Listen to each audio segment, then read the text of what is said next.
சிவகங்கையில் புதிய வேளாண் கல்லூரி, சட்டக்கல்லூரி மற்றும் மினி டைட்டில் பூங்காவை இன்று திறந்து வைக்கிறார் முதலமைச்சர் மு க ஸ்டாலின். 2500 கோடி ரூபாயில் முடிவுற்ற திட்டப்பணிகளையும் மக்கள் பயன்பாட்டிற்கு அர்ப்பணிக்கிறார்.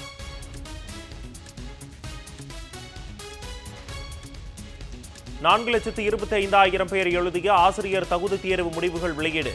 பிப்ரவரி 2ஆம் தேதி முதல் ஆசிரியர் தகுதி சான்றிதழை பதிவிறக்கம் செய்து கொள்ளலாம் என அறிவிப்பு.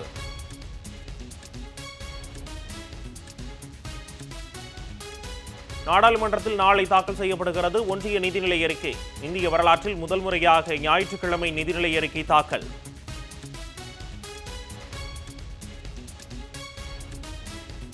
முதலமைச்சர் மு க ஸ்டாலின் சிவகங்கை மாவட்டத்தில் 2 நாள் கள ஆய்வு பயணம்.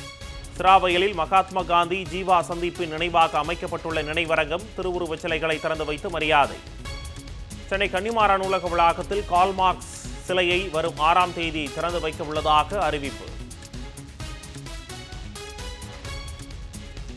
குன்றக்குடி அடிகள் ஆரி மணிமண்டபத்தை பார்வையிட்டு 100 ஆண்டு கல்வெட்டை திறந்து வைத்தார் முதலமைச்சர் மு க ஸ்டாலின்.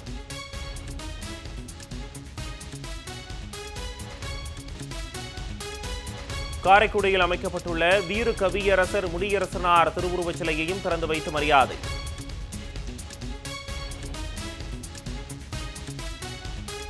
நூறு நாள் வேலை திட்டத்தை தொடர்ந்து தகவல் அறியும் உரிமைச் சட்டத்தையும் சீரழிக்க முயற்சியா? ஒன்றிய பாஜக அரசுக்கு காங்கிரஸ் தலைவர் மல்லிகார்ஜுன கார்கே கண்டனம்.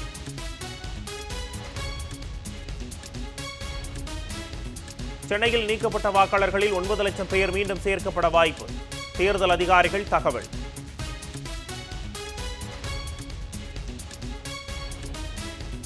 மகாராஷ்டிர துணை முதலமைச்சராக இன்று பதவியேற்கிறார் அஜித் பவாரின் மனைவி சுனேத்ரா.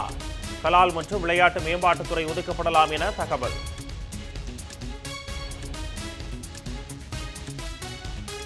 ₹40,000 கோடி வங்கி மோசடி வழக்கு. ரிலையன்ஸ் கம்யூனிகேஷன்ஸ் முன்னாள் தலைவர் புனித் கார் கைது.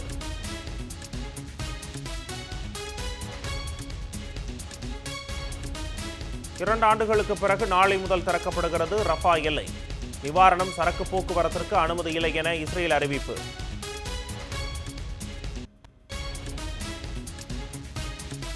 காங்கோ நாட்டில் சுரங்கத்தில் ஏற்பட்ட விபத்தில் சிக்கி 220க்கும் மேற்பட்டோர் உயிரிழப்பு. மீட்புப் பணிகள் தீவிரம்.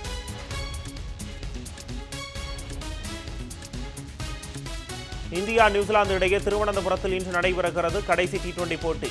வெற்றியுடன் தொடரை நிறைவு செய்யுமா இந்தியா என எதிர்பார்ப்பு.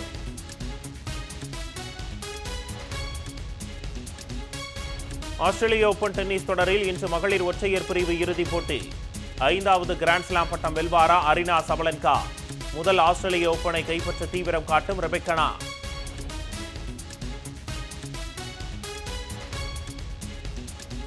ஆஸ்திரேலிய ஓபன் டென்னிஸ் இறுதிப் போட்டிக்கு முன்னேறினார் ஜோகோவிச். நாளை நடைபெறும் சாம்பியன் பட்டத்திற்கான ஆட்டத்தில் அல்கராசுடன் பலப்பரட்சை.